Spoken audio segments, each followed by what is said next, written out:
마라나타 이제 자주 하니까 익숙하시죠? 우리 주님의 재림을 소망하는 사람들이기 때문에 합당한 인사말이 아닌가 생각이 듭니다. 여러분 우리 모임에서 브레드린 모임에서 신앙생활 오래 하신 분들은 그 기억이 있으실 거예요. 과거에는 예배당에 십자가가 없었다는 거 아십니까? 십자가가 없었습니다. 지금은 십자가가 있어요, 없어요?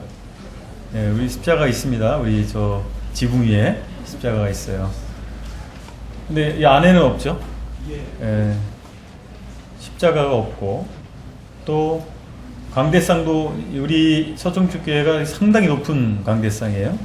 회중석보다 굉장히 높죠. 이걸 높이는데도 여러 갈등이 있었던 걸로 저는 알고 있습니다. 강대상이 너무 높다. 강대상 회중석과 같아야지. 뭐 이런 전통이 있어요. 왜 이런 전통이 생겼는지 아십니까? 십자가도 웬만하면 하지 않으려고 하고, 강대상도 회중석과 거의 같게 하거나, 높아도 뭐 살짝만 높게 하거나. 잘 모르시죠? 모임에서 오래되신 분들은 아실런지, 이유를 아실런지 과거에 그랬는데, 그것은 사실은 우상숭배에 찌들었던 로마 가톨릭에 대한 반동입니다. 로마 가톨릭이 성물숭배, 성상숭배에 찌들어 있었어요. 그리고 이 앞에 있는 부분을 제단이라고 얘기했습니다. 회중석과 구별된 제단으로 여긴 거예요. 이곳에서 하나님께 희생제사가 드려진다. 그리고 그 제사를 집전하는 사람은 제사장이다. 이것이 로마 가톨릭의 폐해였습니다. 성경에 그렇게 나와 있지 않거든요. 그래서 우상 숭배하는 그러한 로마 가톨릭적인 잘못으로부터 우리는 반대하는 입장에 서야 했기 때문에 우리 모임의 초창기에, 그리고 오랜 모임의 전통으로 자기리매김해 왔던 것이 사실입니다. 그렇다면 우리가 과연 그런 것들을 하지 않으면 우상숭배로부터 자유로울 수 있을까라고 하는 것입니다. 그런가요? 그런 거 하지 않으면 뭐 십자가 형상을 만들어 놓지 않고 뭐 강대상도 높이지 않고 그런 형식을 취하면 우상숭배로부터 자유로울 수 있을까라고 하는 것입니다. 우리가 우상숭배를 했던 이스라엘의 역사를 보면 그것이 어떤 결과를 가져오는지 잘 알고 있습니다. 이스라엘이 우상숭배에 빠지게 됐을 때 그 나라가 망했고, 나라 없는 민족으로 전 세계 방황하면서 2000년 이상을 박해 속에서 살았습니다. 홀로코스트라고 하잖아요. 홀로코스트가 2차 세계대전에만 일어나는 것이 아닙니다. 그때 굉장히 극하게 일어나는 건 사실이지만 그 이전에도 유럽의 역사를 보면 유대인들이 십자군 전쟁 때 얼마나 많은 유대인들이 학살을 당했는지 몰라요. 그 외에도 유럽 곳곳에서 유대인들에 대한 박해가 있었습니다. 그것이 그들이 우상을 숭배한 결과였던 것입니다. 그렇기 때문에 우리가 우상 숭배가 얼마나 무서운 결과를 초래하는가를 알고 있기 때문에 이 부분에 대해서 경계해야 되는데, 과연 우리는 우상 숭배로부터 자유로울 수 있을까라고 하는 우리가 질문을 던지면서 우리 10계명 강의 두 번째 시간 우상을 만들지 말라, 두 번째 계명 우상을 만들지 말라라고 하는 계명을 함께 살펴보길 원합니다. 출애굽기 20장 4절부터 5절 말씀입니다. 출애굽기 20장 4절부터 5절 제가 읽겠습니다. 주보에도 친절하게 안내가 되어 있습니다. 너를 위하여 새긴 우상을 만들지 말고 또 위로 하늘에 있는 것이나 아래로 땅에 있는 것이나 땅 아래 물속에 있는 것의 어떤 형상도 만들지 말며, 5절 그것들에게 절하지 말며 그것들을 섬기지 말라. 나 내 하나님 여호와는 질투하는 하나님인즉 나를 미워하는 자의 죄를 갚되 아버지로부터 아들에게로 3, 4대까지 이르게 하거니와. 우상을 만들지 말라라고 하는 명령, 그리고 그것을 섬기지 말라라고 하는 명령과 함께 그것을 섬기게 됐을 때, 어기게 됐을 때, 이 계명을 어기게 됐을 때 어떤 대가를 치를 것이다 라고 하는 부분까지 말씀해주고 있습니다. 그러면 너를 위하여 새긴 우상을 만들지 말라라고 하는 이 계명이 어떤 의미를 가지고 있는가라고 하는 것입니다. 우상 숭배는 이 계명에서 말씀하고 있는 것처럼 우리 삶에서 멀리 있는 게 아닙니다. 우리와 상관없는 문제가 아니라고 하는 것입니다. 시대에 따라서 우상의 형태가 바뀌었을 따름입니다. 성경이 기록될 당시에, 구약 성경 당시에 가나안 족속들이 섬겼던, 그리고 애굽 족속들이 섬겼던 우상이 있어요. 그들이 섬겼던 신이 있었죠. 하나님 믿는, 야훼 하나님을 믿는 신앙 외에 다른 모든 종교는 그들이 섬기는 신의 형상이 있습니다. 사람 모양이든지 아니면 짐승의 형상이든지 벌레의 형상이든지 다 형상을 가지고 있습니다. 근데 야훼 하나님 섬기는 신앙만 형상이 없어요. 남북왕국 시대에 북왕국의 초대 왕이었던 여로보암이 자신의 왕국을 지키기 위해서 행했던 것이 뭐냐면 금송아지를 만드는 것이었습니다. 금송아지를 베델과 단에 만들어 놓고 너희가 더 이상 예루살렘 성전에 갈 필요 없다. 여기에 충분한 야훼 하나님이 섬길 수 있는 신전이 있다라고 만들어 놓은 것이 금송아지입니다. 잘 이해가 안 되잖아요. 왜 하나님을 믿는 사람들이 금송아지를 섬길 수 있었을까? 출애굽 당시에도 시내산에서 모세가 계명을 받으러 올라간 사이에 그 밑에서 모세를 기다리지 못했던 사람들이 금송아지를 만들었잖아요. 참 아이러니한 일이죠. 오늘날 우리의 인식으로 도저히 이해가 안 되는 짓들을 했단 말이죠. 그때 당시에 사람들이 가지고 있었던 신에 대한 개념이, 통념이 있었다라고 하는 것입니다. 보이지 않는 하나님을 믿는다라고 하는 것은 결코 쉬운 일이 아닙니다. 뭔가 그럴만해야 어떤 개념을 명확하게 보여줄 수 있을 때 우리는 이해하기가 쉽고 납득하기가 쉬운 겁니다. 근데 하나님은 보이지 않아요. 그분을 정의하기가 어렵다는 것이죠. 그렇기 때문에 우상을 만들기 쉬웠다라고 하는 것을 이해할 필요가 있습니다. 우상은 한마디로 인간 안에 있는 욕망을 보이는 물질로 표현한 것입니다. 욕망을 가시화한 것입니다. 우리는 다 욕망을 가지고 있잖아요. 어떤 욕망을 가지고 있습니까? 아까 어떤 형제가 감사기도 할 때 주의 만찬 시간에 나는 편하게 살고 싶고 나는 가난하기보다 부자로 살고 싶고 그런 고백을 했잖아요. 그게 우리의 모든 사람이 가지고 있는 일반적 욕망입니다. 그것을 충족시킬 만한 가시적 형상을 만들어내는 것이 우상입니다. 1계명은 무엇입니까? 나 외에 다른 신을 섬기지 말라. 2계명은 우상을 만들지 말라. 1계명과 2계명이 좀 비슷하잖아요. 그래서 유대인들은 1계명과 2계명을 같은 계명으로 봤어요. 우리 개신교에서는 1계명과 2계명을 구분해서 봅니다. 근데 1계명은 예배의 대상에 관한 문제입니다. 하나님 외에 다른 대상을 예배 삼지 마라. 예배하지 마라라고 하는 것이죠. 2계명은 무엇입니까? 2계명은 예배 방법에 관한 부분이에요. 우리 어떻게 하나님을 예배할 것이냐라고 하는 것입니다. 우리 눈에 아까 욕망을 가시화했다고 말씀드렸는데 물질과 권력을 원하는 사람들이 만들어내는 것이 바알입니다. 그리고 금송아지입니다. 지혜를 최고로 생각하는 사람들은 아테나를 섬기게 됐습니다. 성적 쾌락을 원하는 사람은 아프로디테를 만들어냈습니다. 방종의 욕구를 충족시키기 원하는 사람은 디오니시스를 만들어냈습니다. 국가를 우상으로 섬기는 사람들이 만들어낸 것이 신사참배입니다. 이것이 그래서 우리의 욕망이라고 하는 것은 끊임없이 우리 삶을 지배하고 있기 때문에 우리 삶을 인도해가는 것은 우리의 욕망입니다. 여러분 동의하십니까? 인류 역사를 잘 보십시오. 인류 역사가 이제까지 진행되어 온 키워드는 무엇이냐면 욕망입니다. 우리의 삶도 여전히 이 욕망이 우리 삶을 이끌고 있다는 사실을 우리 고백해야 된다는 사실입니다. 그리고 그 욕망을 가시화한 것이 우상이다라고 하는 것이죠. 하나님 대신에 하나님이 주신 선물들이 있어요. 그 욕망이 다 나쁜 건 아니라고 지난번에 1계명 말씀드릴 때 말씀드렸잖아요. 욕망이 다 나쁜 것은 아닙니다. 하나님께서 우리에게 욕구를 주시고 욕구를 충족할 수 있는 것들을 주셨어요. 그것은 하나님의 선물입니다.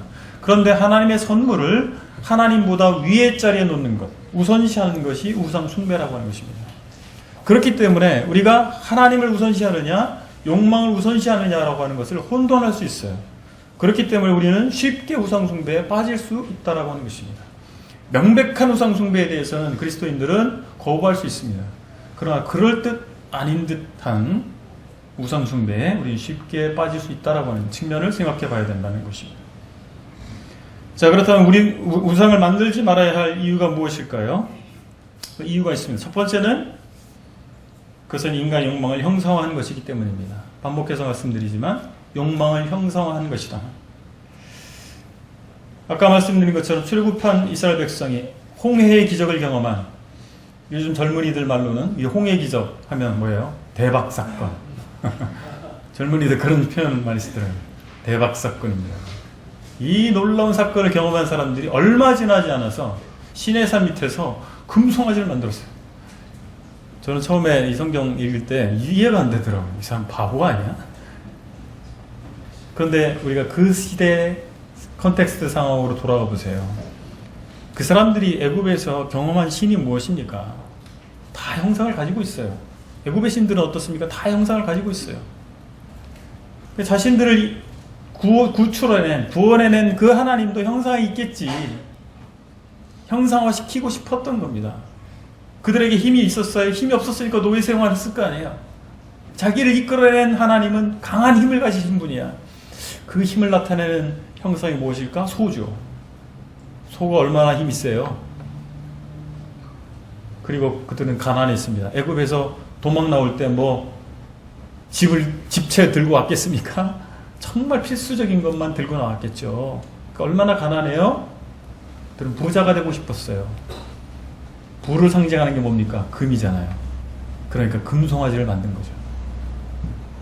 그들의 욕구를 형상화하기에 아주 적당한 모습입니다. 가시화하기에 아주 적당한 모습이 금송아지였던 거예요. 우상은 전적으로 우상 숭배자 자신을 위한 겁니다. 여러분들이 정의하고 있는 하나님이 어떤 분이세요? 여러분의 욕망을, 그리고 나를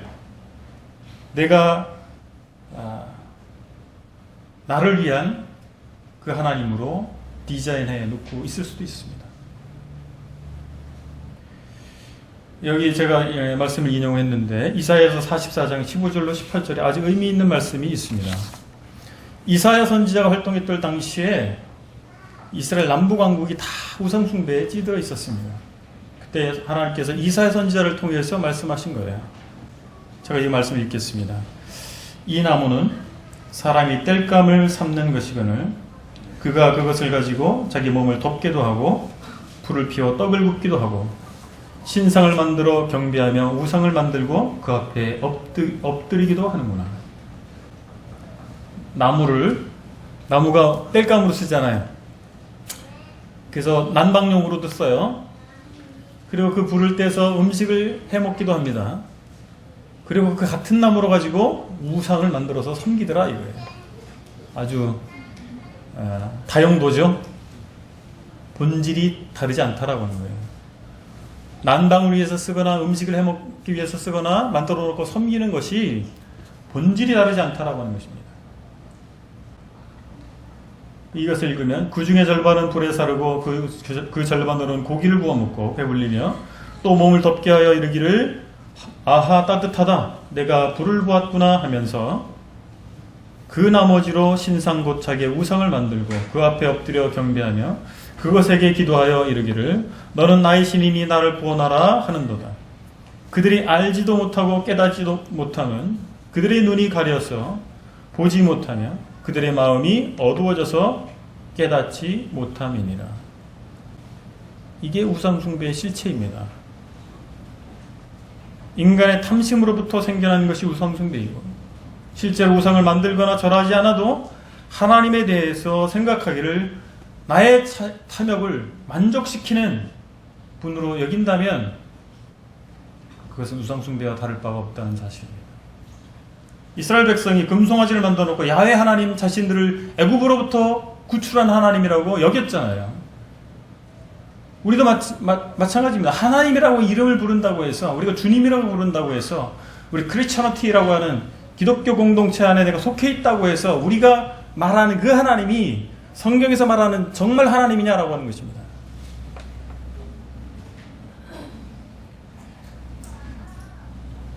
광야에서 민수기 21장에 보면 장대에 높이 놋뱀을 달았던 사건이 나옵니다.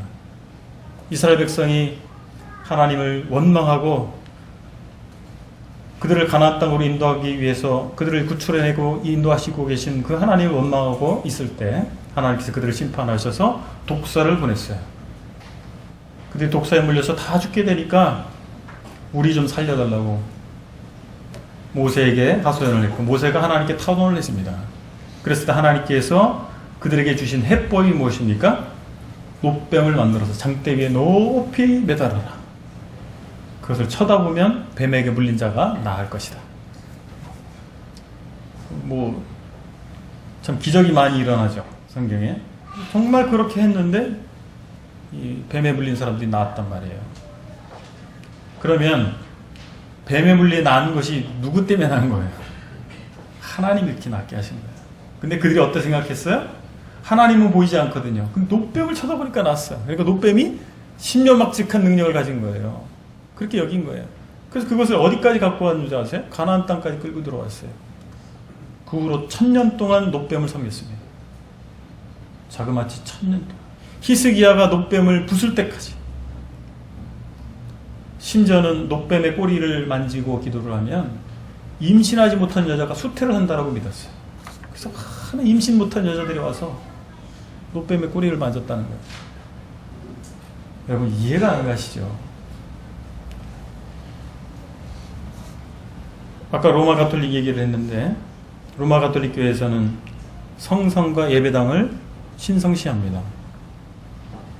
그 어디로부터 왔을까요? 먼 곳에서 온 것이 아닙니다. 이스라엘 역사 가운데서 이스라엘 사람들은 성전을 신성시했어요. 성전이 무엇입니까? 하나님께서 성막에 식양을 보이셨죠? 모세 시대 때. 그래서 그들이 성막을 만들었어요. 타버너클, 텐트입니다. 텐트. 그곳에 하나님이 임재하시는 곳을 만들어 놓고 하나님께 어떻게 하나님 앞에 나아갈 수 있는가를 실물 교훈으로 주신 거예요. 솔로몬 시대 때 그것을 건물로 만들었습니다. 그게 성전입니다. 템플.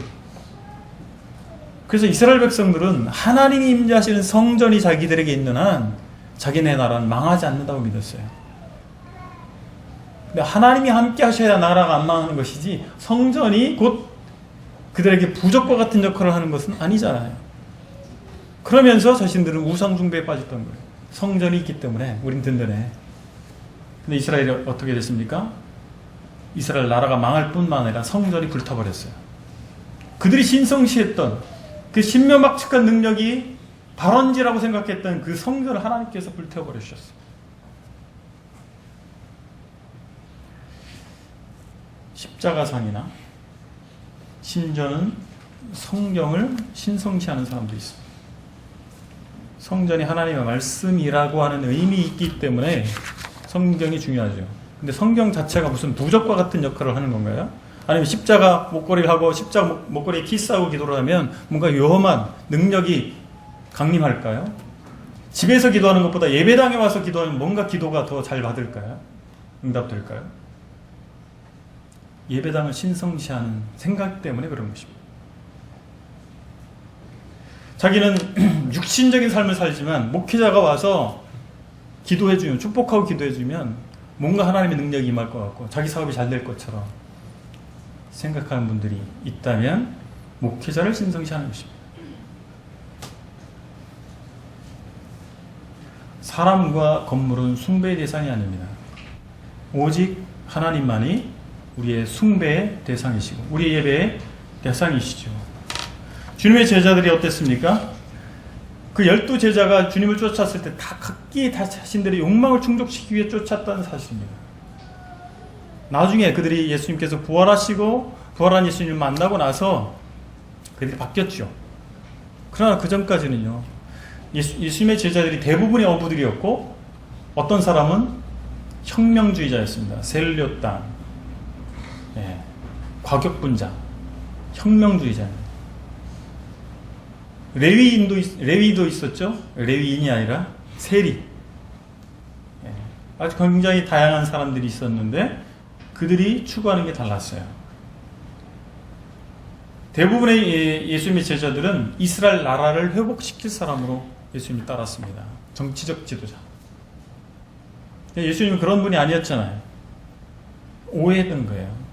우리도 하나님에 대해서 오해할 수 있습니다. 나의 문제를 해결해 주실 분, 내가 이 땅 가운데 잘 먹고 잘 살게 하실 분, 내 자식이 잘 되게 하실 분, 그런 분으로 알고 믿고 계십니까? 다시 한번 생각해 보시기 바랍니다. 두 번째 이유가 있습니다. 우리가 우상을 만들지 말아야 할 두 번째 이유는 하나님은 초월자이시기 때문입니다. 하나님은 사람의 생각과 경험을 초월하는 분이십니다. 우리 인간이 어떤 형상으로 묘사할 수 있는 분이 아니에요. 우리가 어떤 형상으로 하나님을 정의하는 순간, 묘사하는 순간 그분은 더 이상 하나님이 아닙니다. 그렇기 때문에 우리가 하나님의 형상을 만들어서는 안 되는 것입니다. 하나님은 영이심으로 어떤 형상을 통해서 새겨서 하나님을 만들 수 없다. 하나님 영이시라고 말씀하고 계시죠? 사람들은 어떻습니까? 뭔가 보암직해야, 보기에 그럴싸해야 믿고 싶은 거예요. 제가 성지 탐방을 갔을 때 고대 지어진 그 예배당에 가서 가이드 분이 해요. 찬송가 몇 장을 부릅시다. 근데 뭐 우리가 그렇게 찬양을 잘하는 사람들만 선발돼서 갔겠어요? 그냥 뭐 보통 사람들이죠. 근데 그 예배당 안에서 찬양을 부르니까요, 우리가 감동이 돼요. 우리가 부르는 그 소리에 그 하울링이 울리면서 아주 경건한 분위기, 감동스러운 분위기를 자아내더라고요.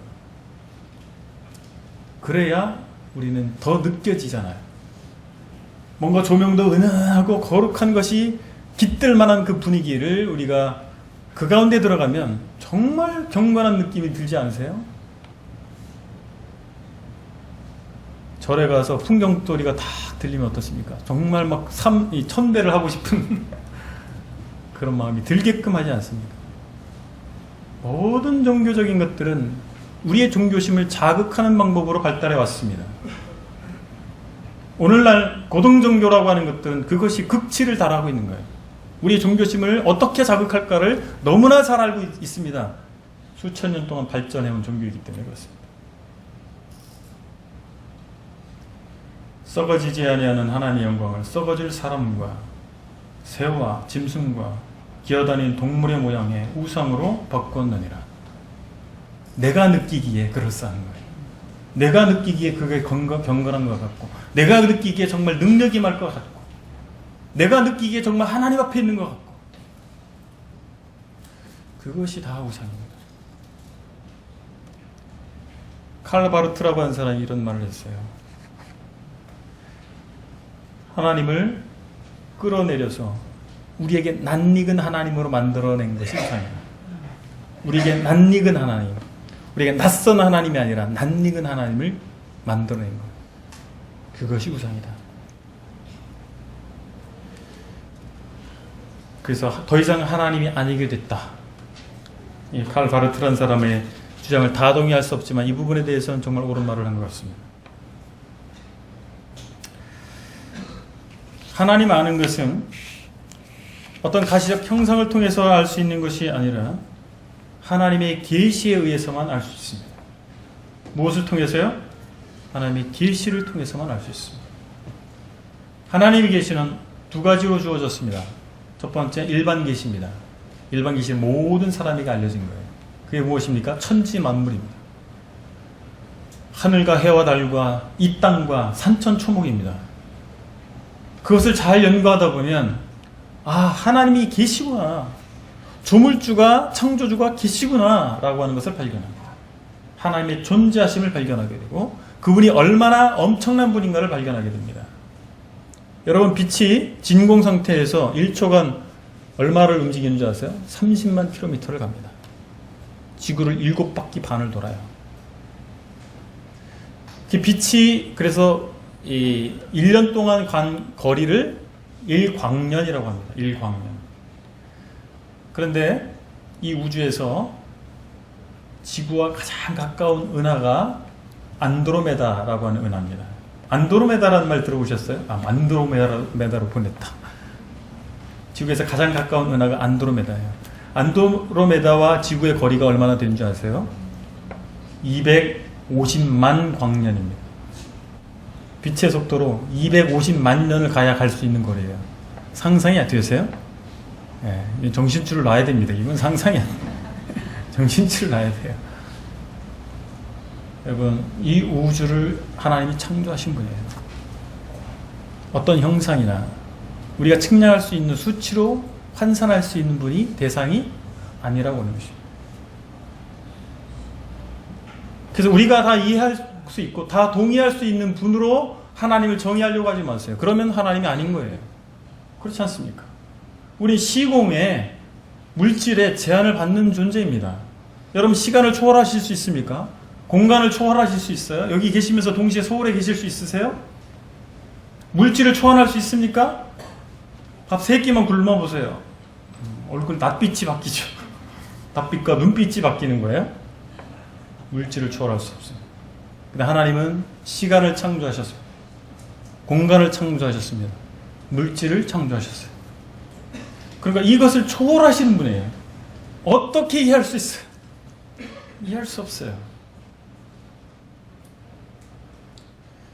사람이 만든 작품이나 제도나 문화라고 하는 것이 얼마나 무의미합니까?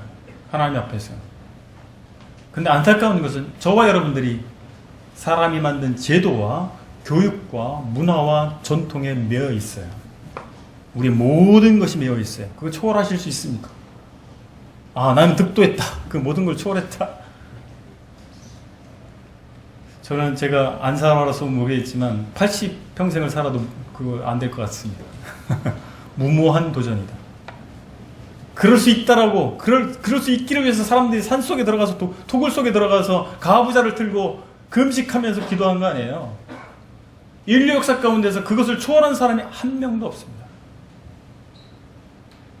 불교 조계종의 위대한 인물이신 성철 스님이 30년을 수도하신 분이에요.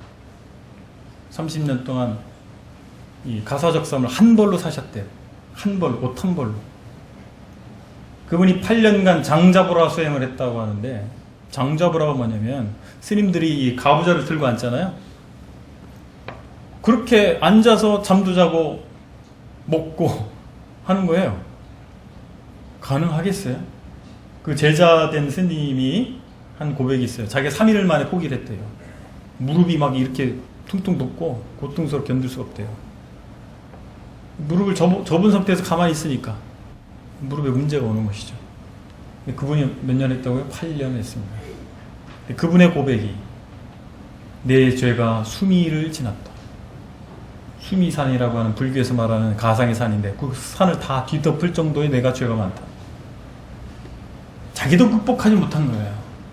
그걸 고백한 것입니다. 근데 뭐 이 우주를 초월해요? 말도 안 되는 소리입니다.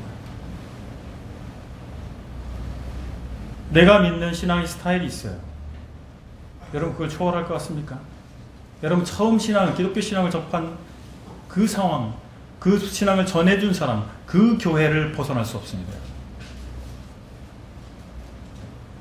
내가 받은 신앙의 훈련이 있습니다. 내가 내 신앙의 모토라고 붙잡고 있는 성경 구절 몇 구절이 있어요. 그리고 그것이 전부인 줄 아는 경우가 많습니다. 성경이 얼마나 많은 것을 담고 있습니까? 66권을 다 스터디해 보셔야 됩니다. 그러려면 평생이 모자르죠. 그렇습니까? 그래서 나는 더 이상 공부할 게 없다라고 생각하는 사람은 정말 무식하든지 교만하든지 둘 중에 하나입니다. 우리는 정말 모르는 사람들이에요. 그 하나님의 말씀에 대해서, 하나님에 대해서, 그분의 뜻에 대해서 우리는 정말 먼지만큼 알까 모를까 그 정도밖에 되지 않습니다. 그래서 우리가 얄팍한 지식을 가지고 얄팍한 경험을 가지고 다른 사람을 너무 쉽게 판단하지 마십시오. 우주 중심이 자기인 것처럼, 자기가 모든 것을 득도한 것처럼 다른 사람 판단하지 마시기 바랍니다. 자기가 하나님의 자리에 앉아서 다른 사람을 너무 쉽게 판단하지 마시기 바랍니다. 정말 하나님을 알게 되면, 조금이라도 하나님을 알게 되면 그 앞에서 겸손해질 수밖에 없어요. 내가 정말 무식하고, 내가 정말 아무것도 아니구나, 나는 정말 많이 배워야 될 사람이구나, 그것을 고백하게 되죠. 하나님은 또 한편으로 우리의 감정 노름의 대상이 아니라는 사실입니다. 저는 찬양을 좋아하고 이 찬양 집회가 활성화되어야 된다고 생각하는 사람입니다. 그럼에도 불구하고 뭐 찬양뿐이 이게 있어요? 찬양만 그렇지 않아요. 여러 가지 측면에서 내 감정 노름을 하나님의 이름을 끌어다가 하는 경향이 있을 수 있다는 사실입니다. 감정을 쥐어짜는 거예요. 그래서 눈물 한 방울 떨어지면 감동받았다, 성령의 터치가 일어났다. 오해입니다. 아닐 수 있어요. 예배 중에 웅장한 음악과 또 그럴듯한 멘트와 그럴듯한 곡조에 내 마음을 실는 거예요. 여러분, 트로트 음악 듣다가도 눈물 흘립니다. 우리 한국인 정서엔 뽕짝에 저기가 있어요. 그렇지 않습니까? 저 나이가 들수록 트로트가 끌리더라고요. 네. 신기한 노릇입니다. 네. 여러분, 그런 것에 현혹되지 마시고 정말 하나님께서 내 삶 가운데 역사하신 것, 하나님께서 나에게 말씀해 주신 것, 하나님이 나의 삶에 인도하시는 부분에 대해서 감동하시고 그 하나님께 눈물을 흘려야죠. 내 감정 노름의 대상으로 삼지 마시기 바랍니다. 우리 인생을 살면서 질고를 많이 겪죠? 그렇죠? 저도 뭐 그런 생각이 나요. 뭐 TV를 보다가도 어머니에 대한 얘기만 나오면 막 가슴이 먹먹해져요. 그거는 저의 어머니에 대한 트라우마입니다. 여러분 뭐 다 그런 게 한두 개쯤 있을 거예요. 그런데 그것을 영적인 것과 연결시켜서 나의 감정 노름의 대상으로 삼으려고 하는 시도가 있을 수 있습니다. 그것이 하나님이 아니라고 하는 거예요. 세 번째 이유는 하나님만을 우리가 예배해야 하기 때문입니다. 우리가 우상을 만들지 말아야 할 세 번째 이유, 우리는 하나님만을 예배해야 하기 때문입니다. 우상을 만들어서 섬기면 그 우상에게 내가 예속됩니다. 그리고 우상을 위해서 살게 돼요. 우상을 위해서 노력하고 우상을 위해서 봉사하게 됩니다. 우리가 예수 그리스도를 믿으면 누굴 위해 살게 되는 거예요? 예수님을 위해 살게 되는 거예요. 그리고 하나님 위해 살게 되는 것입니다. 예수 그리스도를 위해서 봉사하게 되는 거예요. 믿음 따로 삶 따로가 아니죠. 그렇죠? 근데 우상을 섬기면 어떻게 산다고요? 우상을 위해 사는 겁니다. 우상이 어떤 분은 자식일 수도 있어요. 자식의 모든 걸 걸어요. 자식 위해 살아요. 우상이 부모님인 경우도 있더라고요. 요즘엔 많지 않더라고요. 부모님 위해서 모든 걸 살아요. 우상이 성공인 경우 있어요. 성공이 뭐 사람마다 기준이 다르죠. 사회적으로 자기 분야에서 이 탑이 되는 거, 뭐 이런 것들을 성공이라고 할 수 있습니다만, 우상이 성공인 경우도 있어요. 그 성공을 위해서 모든 걸 합니다. 배우자를 위해서 모든 걸 해요. 배우자가 우상이에요. 우상을 섬기는 그것이 되는 거예요. 그 삶의 성격이 정해집니다. 우리가 하나님 위해서 살면 우리의 삶의 성격이 어떻습니까? 하나님 위해서 살게 되죠. 우리가 정말 하나님 위해서 전생의 가운데 사라지지 않고 있다 할 것 같으면 우리는 실천적인 무신론자, 지난 시간에 말씀드렸죠? 실제로 하나님을 내 삶 가운데 인정하지 않는 거예요. 내가 하고 싶은 대로 다 하고 살아요.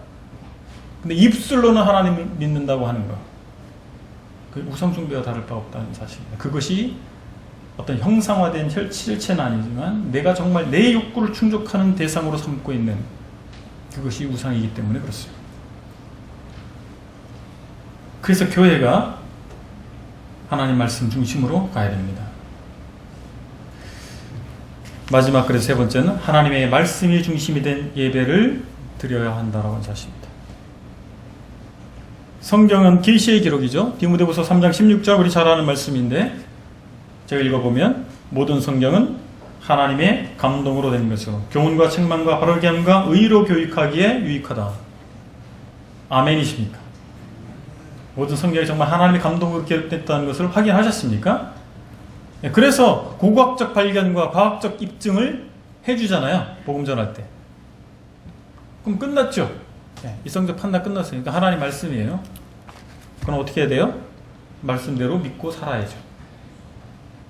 이런 부분에서는 우리는 단순화시켜야 됩니다. 자꾸 검증 끝난 문제를 자꾸 문제 삼지 마세요. 검증 끝났으면 이제 말씀대로 사시면 돼요. 말씀대로 살려면 어떻게 해야 됩니까? 말씀 보셔야지. 말씀을 공부하셔야죠. 말씀대로 살기 원하는 사람이 말씀 안 읽으면 뭐예요? 스스로를 부정하는 거예요. 자기 한 말을 부정하는 거죠. 이스라엘 백성이 하나님께 예배할 때 그 예배의 중심에 무엇이 있었는지 생각해 보시기 바랍니다. 성막의 지성소. 지성소에 뭐가 있었습니까? 언약궤가 있었어요. 그 언약궤 안에 들어간 물품들이 있었는데 그 중에 뭐가 있었어요? 10계명의 두 돌판이 있었습니다. 이스라엘 예배의 중심. 선민 이스라엘 백성의 예배의 중심이 뭐가 있었습니까? 하나님 말씀, 하나님의 계명이 있었다는 것입니다. 그래서 교회는 하나님의 말씀 중심으로 사역이 형성되어야 됩니다. 오직 어떤 형상도 제외한 삼일째 하나님 말씀입니다. 그 하나님의 말씀, 그것이 우리 교회의 중심이 되어야 된다는 사실입니다. 우리 예배의 중심이 되어야 될 것이고 교회 모든 사역의 중심이 되어야 될 것입니다. 그렇기 때문에 교회의 지도자들, 목회자들은 말씀을 잘 알고 말씀대로 살아갈 수 있는 사람, 말씀대로 이 공동체를 이끌 수 있는 사람이 교회의 지도자입니다. 그냥 타이틀만 가져서 되는 문제가 아니죠. 그런 사람들을 교회의 지도자로 세우는 이유가 여기 있는 것입니다. 그리고 우리 공동체를 함께하고 있는 회중들은 어떻게 해야 됩니까? 자매님들은 하나님 말씀 앞에 엎드리셔야 돼요. 내 생각에는 이게 아니고 정말 하나님 말씀이 뭐라고 말씀하는가, 그 말씀이 그렇다면 순종하시는 거예요. 그럼 말씀 중심의 예배가 실행되기 위해서 어떻게 될까요? 말씀 중심의 예배. 그것을 오해를 많이 하세요. 무슨 절차나 방법을 얘기하는 것처럼 생각하시더라고요. 그럼 오늘 아침 지금 우리가 예배를 드리기 시작해서 지금까지 예배를 드리고 있죠. 예배 시간이잖아요. 성경에 이렇게 하라고 어디 나와 있던가요? 그거 찾으셨어요? 저는 못 찾겠더라고요. 이런 방법이 나와 있지 않더라고요. 이런 방법 나와 있습니까? 그거 발견한 분들은 박사 논문 쓰셔야 되거든요. 그 정도. 엄청난 발견입니다. 안 나와 있어요. 그냥 절차나 방법이 아닙니다. 그거에 자꾸 목매시는 분들이 있더라고요. 유전이고 전통인데 마치 성경이 그렇게만 하라고 하신 것처럼 그렇지 않습니다. 만약에 우리가 어떤 절차나 방법을 정해놓고 그것이 성경적이다 라고 주장하면서 그 예배가 자신의 명성을 위한 것이든지 자기 욕구를 충족시키기 위한 수단이 된다면 그것은 우상숭배입니다. 절차가 그럴싸하다 할지라도 뭐가 더 중요하다는 얘기예요? 우리의 동기가 중요합니다. 그 예배에 참여하는 동기가 무엇이냐라고 하는 거예요. 벌 받을까봐, 주일날 참석 안 하면 벌 받을까봐, 내 사업 망할까봐, 내 자식이 앞길이 막힐까봐, 혹시 그런 마음으로 예배 참석하십니까? 그게 뭐예요? 그럼 예배를 드리면 하나님이 내 자식 잘 되게 하고 내 사업 잘 되게 할 것이다. 그런 논리죠. 그런 논리에서 나온 생각입니다. 결국에 그 예배는 누구를 위한 거예요? 나를 위한 거잖아요. 말씀드렸죠? 우상은 자기의 욕망을 형성한 거예요. 그것이 곧 우상숭배인 것입니다. 골로새서 3장 5절 6절에서 이렇게 말씀합니다. 그러므로 땅에 있는 지체를 죽이라. 곧 음란과 부정과 사욕과 악한 정욕과 탐심이니, 탐심은 뭐라고요? 우상숭배니라. 탐심이 우상숭배예요. 내 욕구를 충족시키는 것이 우상숭배인 것입니다.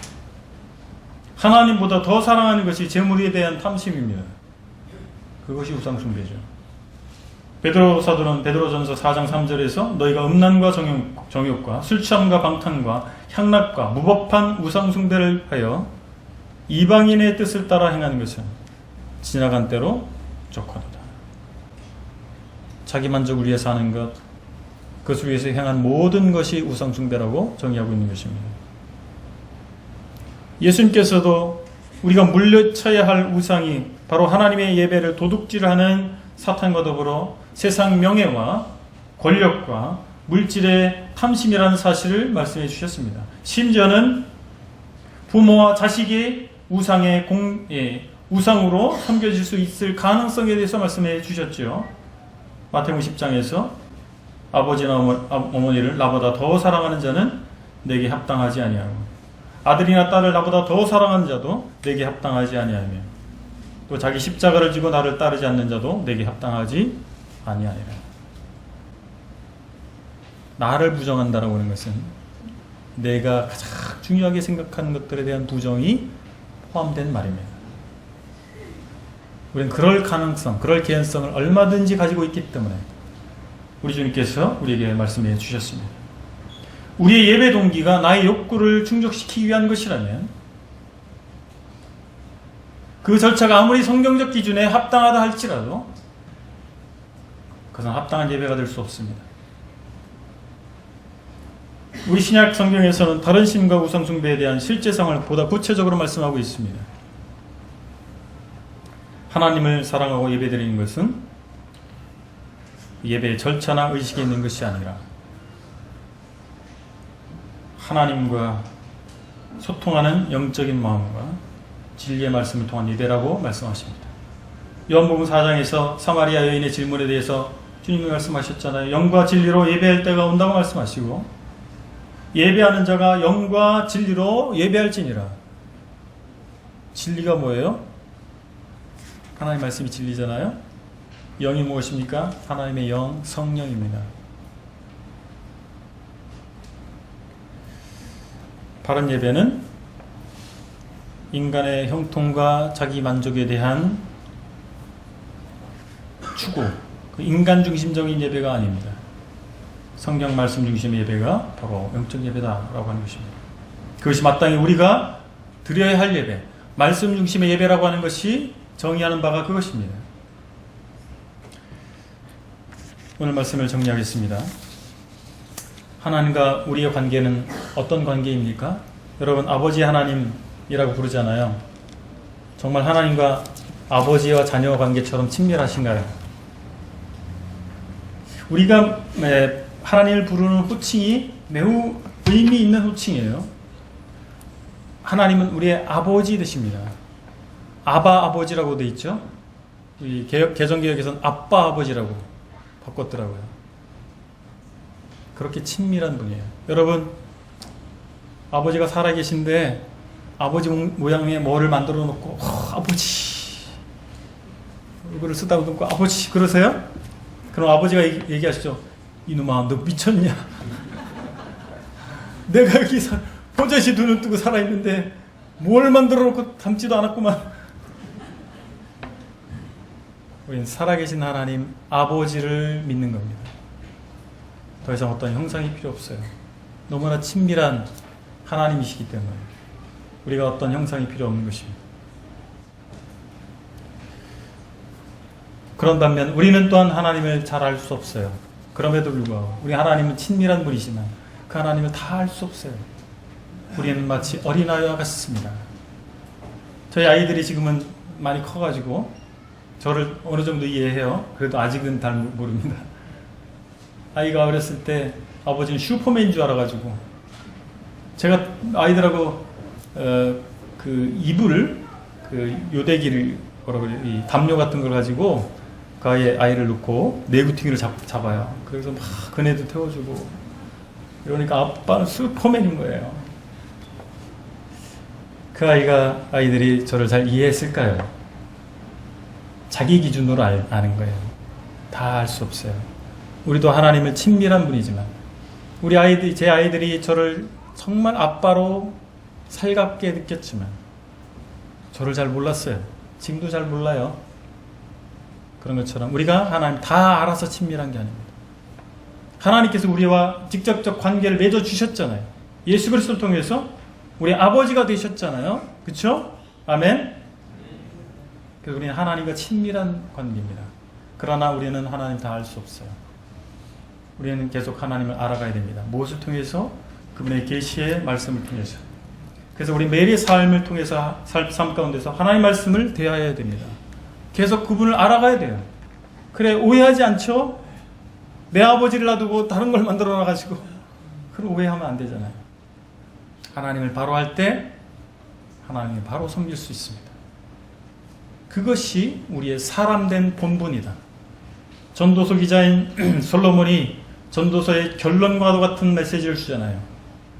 하나님을 섬기는 것이 바로 사람의 본분이다. 우리 정말 사람답게 살아셔야 되잖아요. 뭐가 정말 인간답게 사는 것일까요? 나름대로 철학자마다 정의를 내리고 사람마다 정의를 내리고 있습니다. 뭐가 인간답게 사는 것인가? 하나님께서 우리의 창조주가 되시고 나의 아버지 되신 하나님, 그 하나님 뜻대로 사는 것이 인간답게 사는 것입니다. 동의하십니까? 하나님께서는 우리가 인간답게 살기를 원하십니다. 우리가 잠시 잠깐 나그네 같은 인생을 삽니다. 근데 정말 무엇을 위해서 살아야 될까요? 정말 인간의 욕망을 위해서, 우리 가운데 있는 그 욕망을 위해서 사시겠습니까? 인생을 다 살고 난 사람들이 한결같이 하는 말이 있습니다. 헛되더라. 인생은 무상한 것이다. 그들이 그 고백을 했음에도 불구하고 왜 우리는 그 길을 또 달려가고 있습니까? 그 욕망을 주체하지 못해서 욕망을 쫓아서 또 살아가시겠습니까? 우리 영원하신 하나님을 만났습니다. 우주를 창조하신 그 하나님 만났고 우리를 위해서 아들을 내어주신 그 하나님을 만났습니다. 무엇을 위해서 사셔야 되겠습니까? 하나님 위해서 사는 것입니다. 그것이 우리에게 복이 되기 때문에 하나님께서 우상을 만들지 말고 그를 우상을 섬기지 말라고 준엄하게 말씀하시는 것입니다. 저와 여러분의 삶 가운데 정말 하나님께서 주인 되시고 하나님께서 우리의 하나님 되시는 삶을 살게 되시길 바랍니다. 기도하시겠습니다. 아버지 하나님, 10계명 중에 이 두 번째 계명을 함께 살펴봤습니다. 이 계명 속에 하나님의 사랑이 담겨 있음을 고백합니다. 우리가 정말 하나님의 형상대로 지음받은 인간이기 때문에 하나님 위해서 하나님을 아버지로 모시고 사는 것이 가장 복된 삶이기 때문에 하나님께서 이 명령을 주신 것을 믿습니다. 아버지 하나님, 하나님을 온전히 예배하는, 하나님으로서 예배하는 저희가 되기를 원합니다. 저희 삶 가운데서 하나님께서 우리의 예배의 대상이 되시기를 원합니다. 감사드리며 예수 그리스도의 이름으로 기도했습니다. 아멘. 감사합니다.